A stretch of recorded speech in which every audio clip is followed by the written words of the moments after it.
Imagine for a second that you're walking down the aisle of your local supermarket. Okay. And I mean, you're not just dashing in for milk. This is the full Sunday morning, push the cart through the crowd experience. The great Indian weekend ritual. I know it well. Exactly. It's noisy, kids are running around, you're just trying to get through your list.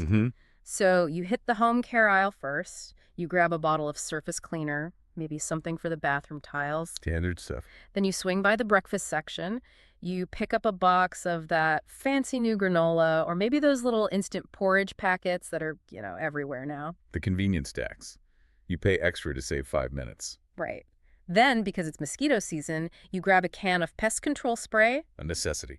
And then, just to make this trip really weird, on your way out through the attached department store section, you grab a pair of branded sports shoes. That is quite the basket. You've got chemicals, food, poison, and footwear. It's a mess. Right. And logically, you would think you just interacted with 4 completely different corporate entities. Of course. You bought from a chemical giant, a food conglomerate, a pest control specialist, and some kind of fashion house. Makes sense. But, and here is where my brain broke a little bit while prepping for this, there is a very, very strong probability that every single one of those items was manufactured by the exact same company. Which brings us to the invisible empire. We are talking about Hindustan Foods Ltd, ticker symbol HNDFDS. They have this tagline on their website that says, the brawn behind your brands. And usually, corporate taglines are just marketing fluff, but this one feels weirdly accurate. It really does. They are everywhere, but you never, ever see their name on the box. And that's by design, right? Absolutely. That's the whole point. We're diving into the world of contract manufacturing today. To put it simply, Hindustan Foods is the engine room for the brands you know and love.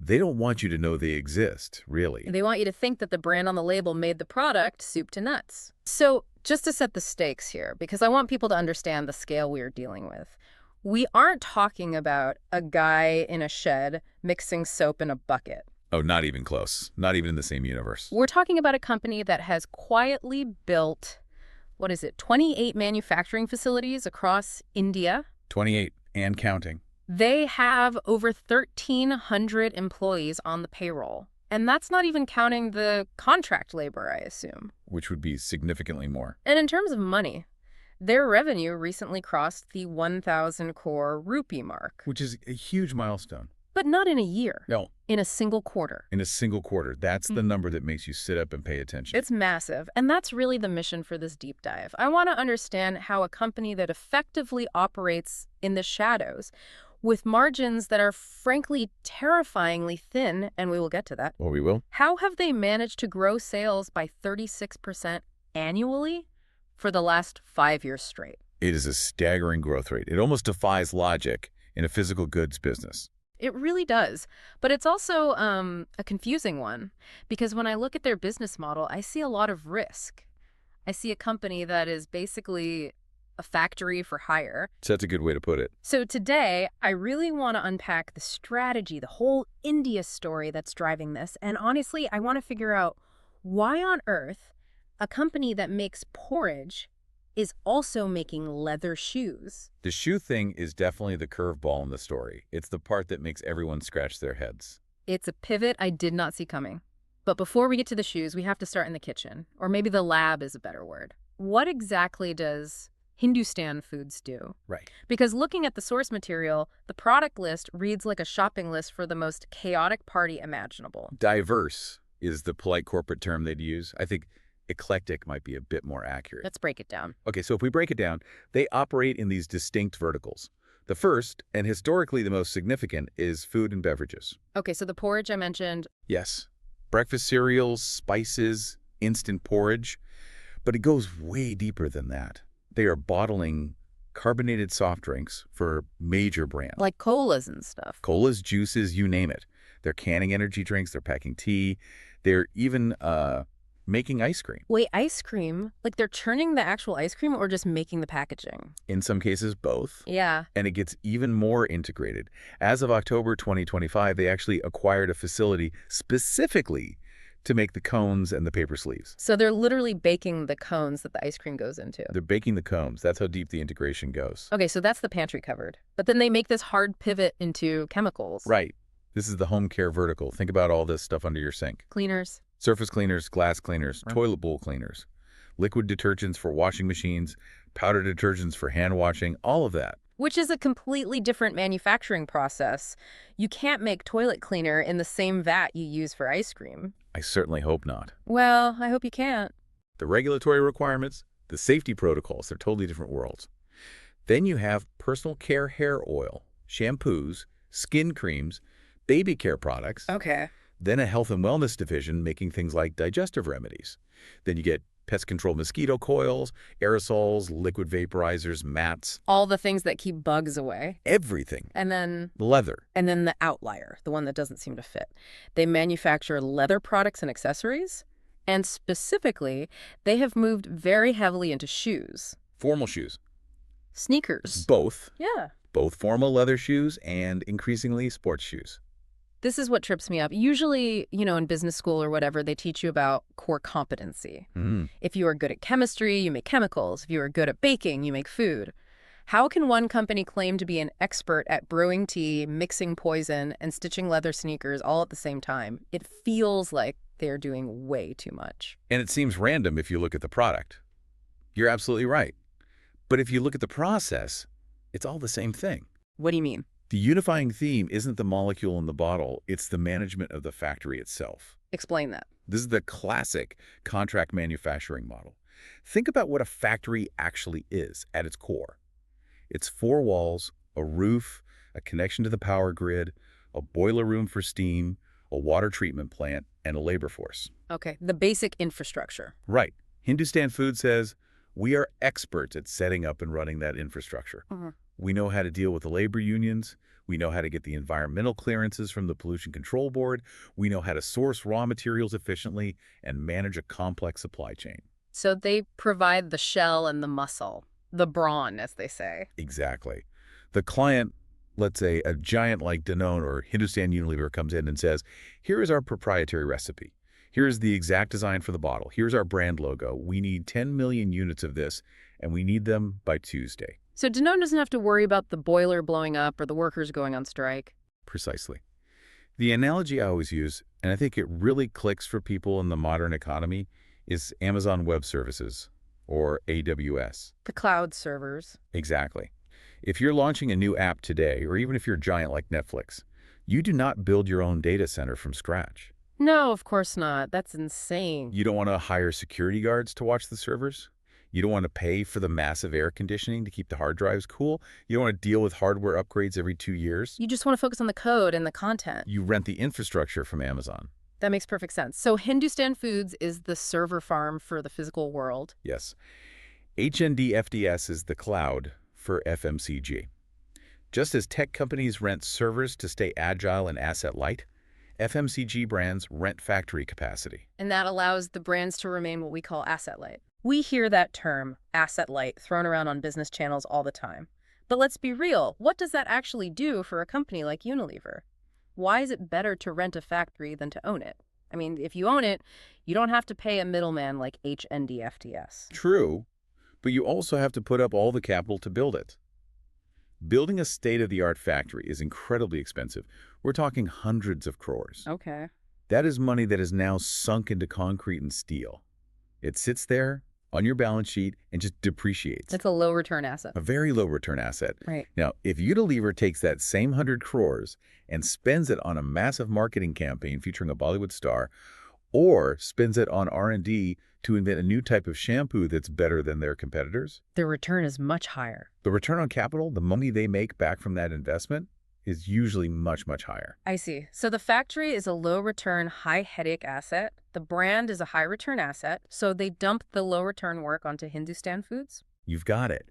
They outsource the capital-intensive, high-headache part of the business so they can focus on what they do best, marketing and innovation. And looking at their client list, the big boys are all in on this strategy. They absolutely are. We mentioned Danone and HUL, Yeah. but also Reckitt Benckiser, the guys who make Dettol and Harpic. Huge brands. And on the shoe side, you have global players like Gabor, which is a big German brand, and the U.S. Polo Association. These aren't small clients. These are some of the most demanding companies in the world when it comes to quality and timelines. They are. And that's a double-edged sword, which we will definitely get to later when we talk about risk. Yeah. But fundamentally, these clients need massive volume. They need quality assurance that is bulletproof, and they need it yesterday. And they go to Hindustan Foods because HNDFDS has proven they can handle that complexity at scale. That's their entire value proposition. So that explains the what. They are the invisible hands making everything.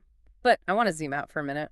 Hindustan Foods has been around since 1988. This isn't some hot new startup. No, they have a long history. But the chart, if you look at their revenue chart, it just looks like a hockey stick in the last 5 or 6 years. It just goes vertical. Right. Why now? What changed in India that made this business model suddenly catch fire? It wasn't one thing. It was a convergence of 3 powerful structural shifts in the Indian economy. The first, and maybe the most obvious, is simply demographics. The young India story we always hear about. It's almost a cliche at this point, but it's true for a reason. Median age in India is 28. But it's not just that they're young, it's that their consumption habits are completely different from their parents' generation. How so? Well, think about your grandmother. She ground her own spices, she bought loose wheat from the market, everything was made from scratch. Exactly. She bought raw materials and added her labor at home to create a final product. The current generation, they're time poor. Right. They're working in IT hubs, they have long commutes in city traffic. They value convenience far more than the marginal cost savings. They aren't buying loose wheat, they're buying branded, packaged atta. They're not mixing vinegar and baking soda to clean the sink, they're buying a spray bottle of cleaner. Precisely. So the sheer volume of packaged stuff being sold is exploding. That's driver number 1. Okay, what's number 2? Number 2 is urbanization. People are moving from villages to cities in record numbers. They're living in smaller apartments with less storage space. They shop more frequently, buying smaller packs. This just drives more and more volume for the manufacturers. And a third. The third is formalization. This is the big policy shift that's been happening over the last decade. Are you talking about GST? GST, the Goods and Services Tax, is a huge part of it, yes. Historically, India had this massive, unorganized sector. You'd buy unbranded chips from a local guy or unbranded shoes from a local cobbler. And those businesses operated in cash, paid no taxes. And had very low overhead. Yeah. It was almost impossible for a big, organized brand to compete with them on price. But with GST, demonetization, and stricter food and safety standards, the cost of compliance went up significantly. The unorganized guys either had to get organized or they started dying out. And that market share had to go somewhere. It shifted to the organized, branded players. So the big brands are eating the little guy's lunch. And because the big brands are growing so fast, they need more and more factory capacity. And instead of building it all themselves, they call Hindustan Foods. Okay, let's put a number on this opportunity. How big is the pie we're talking about here? The total addressable market, the TAM, is, well, it's mind-boggling. The Indian FMCG market is estimated to be somewhere between 18 to 20 lakh crore rupees. Can you translate that into dollars for us? In dollar terms, you're looking at something like $220 to $240 billion. That's just a massive, massive market. Now, obviously, Hindustan Foods can't capture all of that, but the contract manufacturing slice of that pie is growing really fast.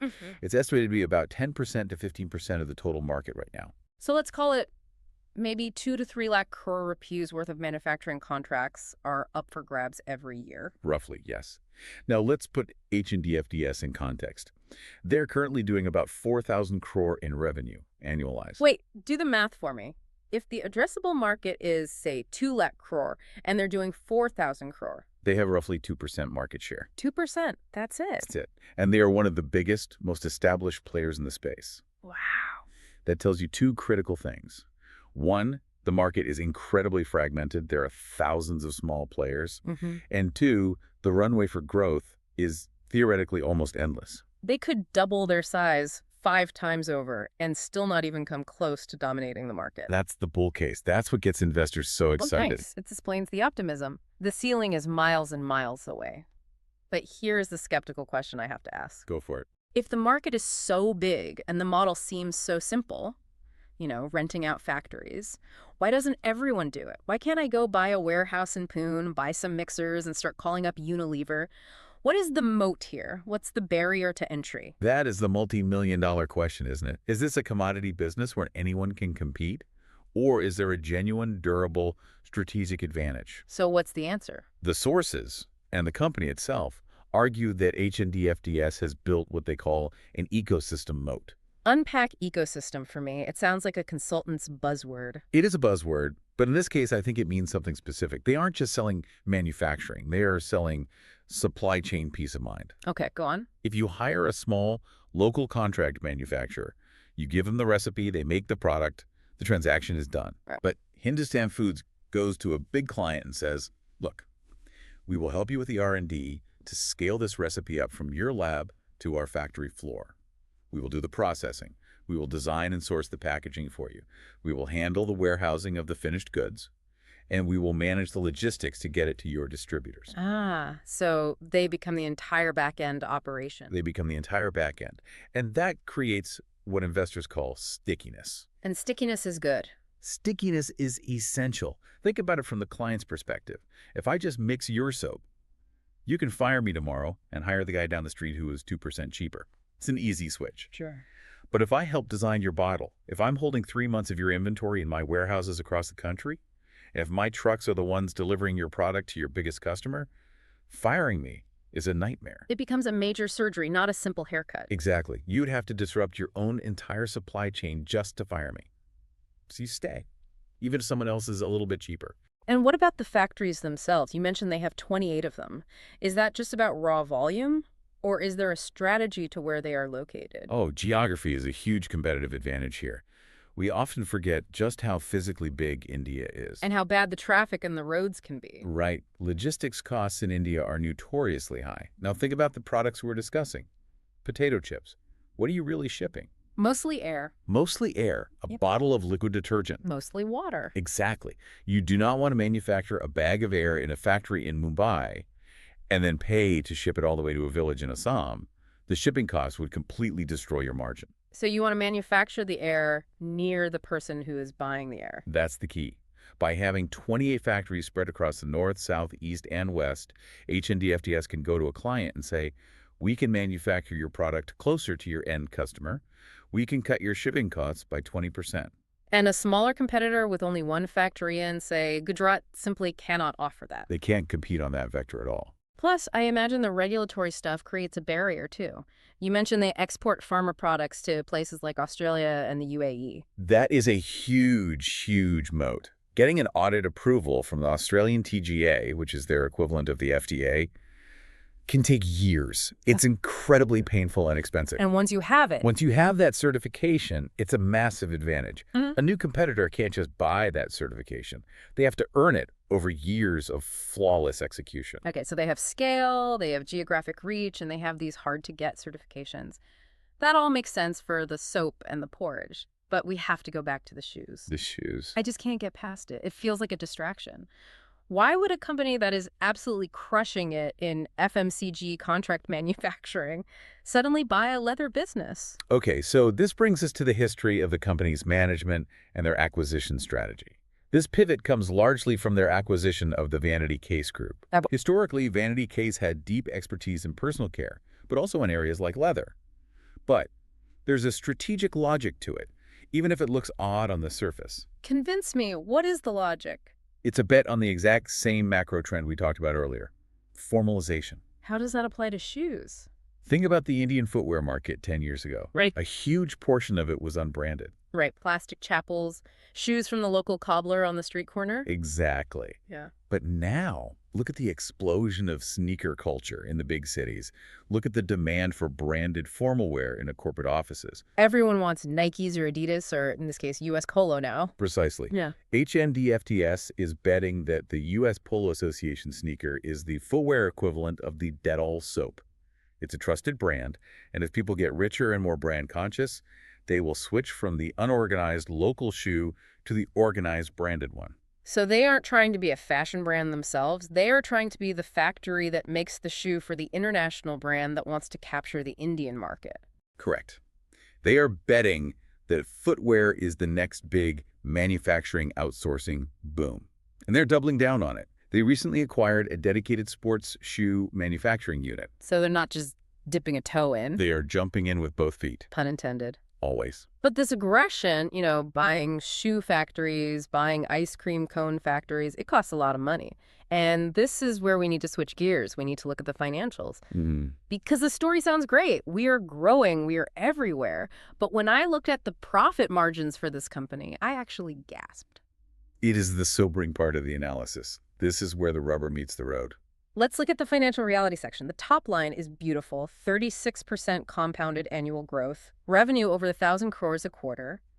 But the margins? The margins are what we call the contract manufacturer's trap. Break it down for us. What are the numbers? Okay, let's look at the gross margin first. Yep. This is simply your revenue minus the direct cost of the raw materials. It sits at around 16.5%. Which is okay. I mean, it's not great, but it's not a disaster. It's okay. But then from that 16.5%, you have to pay the staff, the electricity bill, the rent, the depreciation on the machines, the interest on your loans, and finally the taxes. By the time you get to the bottom line, the net profit margin, what is left? It's tiny. It's usually between 3% and 3.5%. 3%? 3%. So let me get this straight. If they manufacture a product and sell it to their client for 100 rupees, after all the work, all the risk, all the headache, they get to keep 3 rupees. That is the reality of this business model. That seems, that's terrifying. Why would you even run a business where 97% of the money you bring in just walks straight out the door? Because it is a game of massive volume. If you keep 3 rupees on 1 unit, you're broke. If you keep 3 rupees on 1 billion units, you are very rich. It's the Walmart model. It works if you have immense scale. But it leaves you with absolutely no room for error. If a truck crashes, if a batch of product is contaminated, you've just wiped out the profit for the entire month, maybe the whole quarter. That is the risk. And it's why operational efficiency is their religion. There must be another reason the margin is so low. There is. They have almost no pricing power. Because their clients are giants. Exactly. Imagine you are the HNDFDS sales director, and you're sitting across the negotiating table from the global procurement head of Hindustan Unilever. HUL is the 800-pound gorilla. They are the 800-pound gorilla. They know exactly what raw materials cost down to the 3rd decimal place. They know exactly what labor costs in that specific region of India. They're not going to let HNDFDS make a 20% profit margin. They will squeeze them until they squeak. So HNDFDS is basically running on a treadmill. To make more money, they just have to run faster and faster, building more and more factories. And that leads to the next financial headache, the CapEx cycle. CapEx, of course, stands for capital expenditure. Spending money on big, expensive stuff. Spending money on very expensive stuff. Factories, machines, land. HNDFDS is in a massive investment phase right now. Their CapEx intensity, which is CapEx as a percentage of revenue, was recently around 25%. Wow. So for every 100 rupees they earn, they're spending 25 of it on building new capacity. They are. They're building new plants in Badi and Mysuru. They're upgrading the shoe facilities. And here is the fundamental problem with building factories. They don't make money on day one. They lose money on day one. Exactly. You spend 100 crores to build it. Then you have to hire the staff. And you have to run tests on the machines. For the first year, maybe that factory is only running at 30% of its full capacity. But you still have to pay 100% of the costs. The security guards, the electricity, the interest on the loan you took out to build it. This is what the analysts call negative operating leverage. Right. In the notes, we saw that in a recent period, their operating expenses grew by 29%, but their revenue only grew by 20%. So their costs are rising faster than their sales. Right now, yes. That is the pain of the ramp-up phase. They are carrying the dead weight of these new, half-empty factories on their books. They're making a bet. It's a huge gamble. They are betting that in 2 years, those factories will be full and humming, and the profits will jump dramatically. But today, it drags down their overall returns. Let's talk about that return. ROC, return on capital employed. This is the big number that investors like Warren Buffett love. How good are they at turning $1 of investment into actual profit? Currently, it's okay. It's sitting at 14.3%. Is that good for a manufacturing business in India? It's respectable. It's not amazing, but it's decent. The important thing, though, is the trend. Historically, they have averaged around 17%. So it's come down. The drop to 14.3% is exactly because of what we just discussed. All this new capital has been deployed into these half-finished factories that aren't generating cash yet. So investors are basically waiting for the harvest. They've planted the seeds, they've bought the fertilizer, and now they're just standing in the field checking their watches, hoping it rains. That is the perfect metaphor. The entire investment thesis relies on that harvest coming in strong. But what if there's a drought? What if the harvest is smaller than they expected? Which transitions us perfectly to the risk section. Because a business with a 3% net margin is like walking a tightrope across a canyon without a safety net.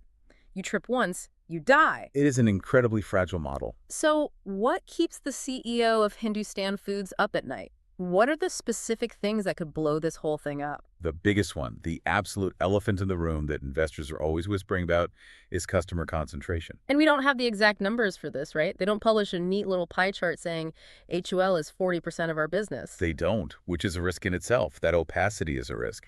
But we know from their reports that they rely on a few marquee clients. Oh, right. Now imagine if HUL decides, you know what, we just built a new, fully automated plant of our own in the South, and we don't need the Hindustan Foods factory in Coimbatore anymore. Thanks, but we're done. That revenue just vanishes overnight. Yeah. Instantly.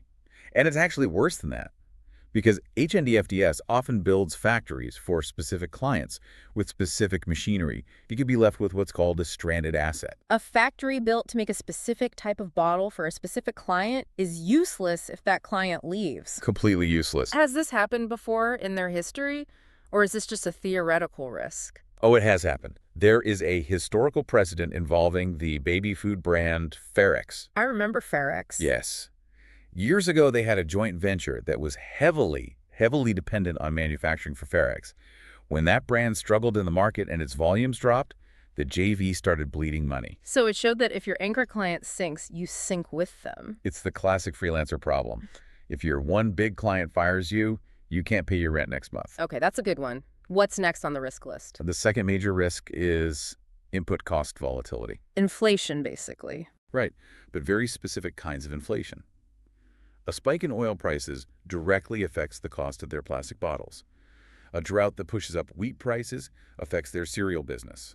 A change in palm oil prices affects their soap business. But wait, you said their contracts usually have pass-through clauses. So if wheat goes up, the client is supposed to pay more. They are, but there's a lag.